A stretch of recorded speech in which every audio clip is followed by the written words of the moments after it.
we're going to talk about dividing decimals with models. We're going to use both the hundredths chart and base 10. So we'll start with the hundredths chart.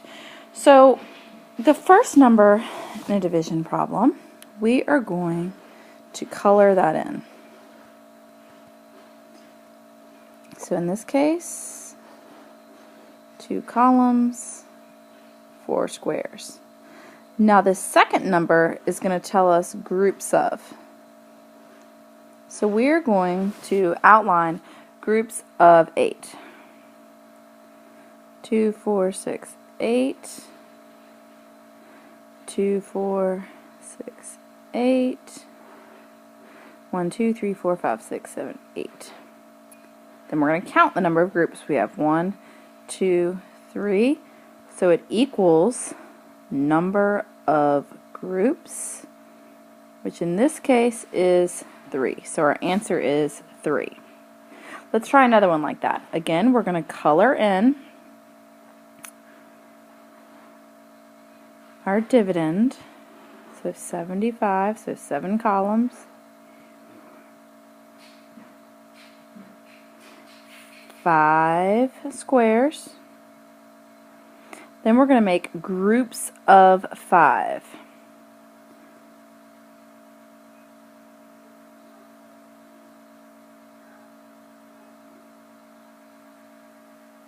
And we're going to keep doing that until we've done it all. If you get to the point where you have something left over with many of these problems, usually you've counted wrong at some point. So I'm going to count how many groups I have now to find my answer. 1, 2, 3, 4, 5, 6, 7, 8, 9, 10, 11, 12, 13, 14, 15. So my answer is 15 because my answer is number of groups. Now we're going to try one where we're starting with a value that is greater than 1. So I'm going to have this whole area colored in, this whole hundreds block colored in because we have a whole number. So 1 and 2 tenths. Now I'm going to make groups of 3 tenths. So 3 tenths. Remember, if it's in the tenths place, we're talking about columns. Don't mistake that for the hundreds place where we're circling squares. You have to look carefully at that place value because that's a common mistake. So do 3 columns again, 3 columns again. What do? There aren't 3 columns left in this hundreds. Well, what I'm going to do is I'm going to join it with these 2 columns here, and then I count my groups of 3. My groups of 3 tenths is 4 wholes. So each group has 3 columns, which is 3 tenths, and I have 4 total groups.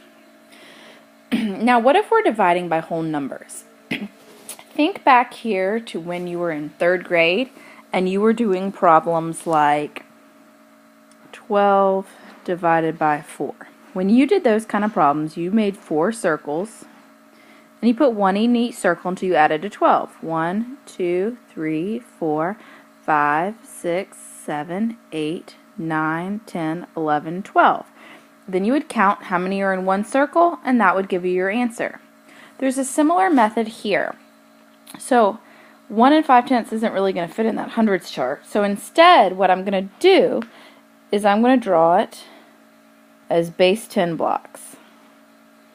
Now, with my base 10 blocks, I'm not going to be able to make groups of 3 with this hundreds. Remember, one whole hundreds chart is the same as 10 rods. So I'm going to draw 10 rods in its place. 1, 2, 3, 4, 5, 6, 7, 8, 9, 10. So now I have 15 total rods. So I'm going to draw 3 circles, and I'm going to put 1 rod in each circle until I run out of rods. 1, 2, 3. 1, 2, 3. 1, 2, 3. 1, 2, 3.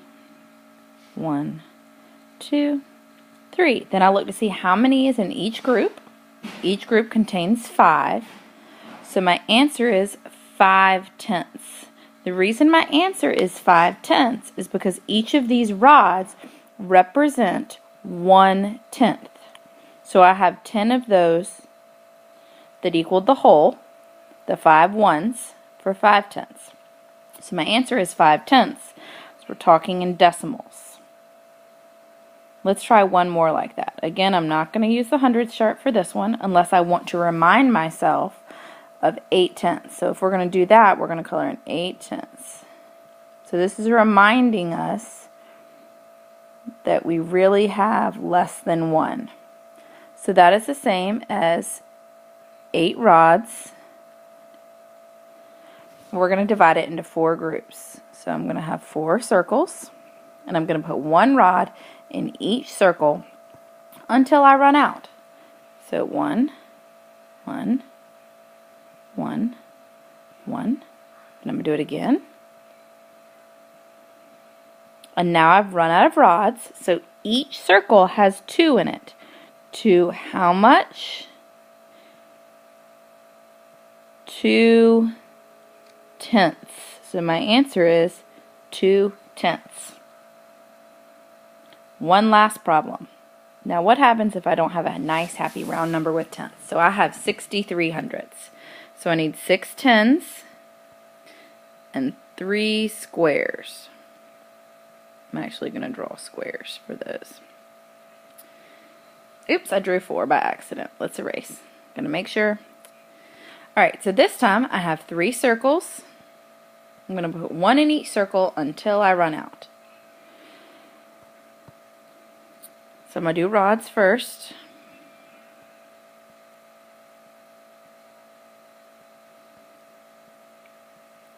Then I'm going to do squares.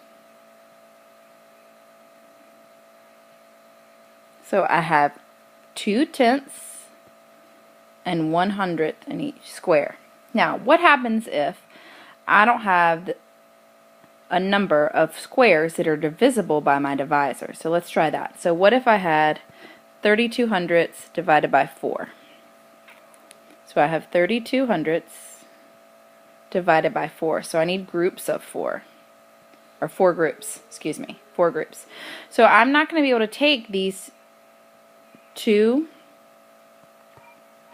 squares and divide them amongst 4. So what I'm going to do is I'm going to cross out one of these tenths and draw 10 squares. It's just like borrowing when you are subtracting as a second grader. Okay, so now that bar is gone. So now let me try dividing them. 1, 1, 1, 1, 1.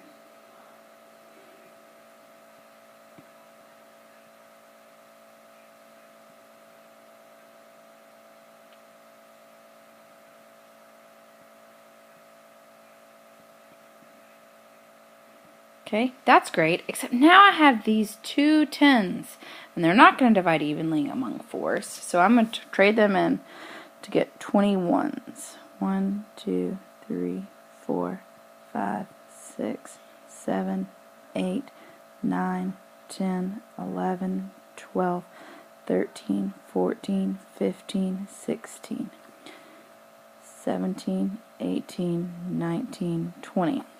Now, notice I did these in columns of 4. That way I can take these, put them here, put these here, put these here, and put these here. So I'm adding 5 more to each of these. 1, 2, 3, 4, 5. 1, 2, 3, 4, 5. 1, 2, 3, 4, 5. 1, 2, 3, 4, 5. So in each circle, in each group, I have 1, 2, 3, 4, 5, 6, 7, 8. So my answer is 8 hundredths. My answer is 8 hundredths because I have 8 squares, not 8 rods. So when you're dividing a decimal by a whole number, your answer is typically going to be a decimal. So think about whether you have rods or squares to tell you what place value they need to be in. So that is dividing decimals with models. Thanks for joining us.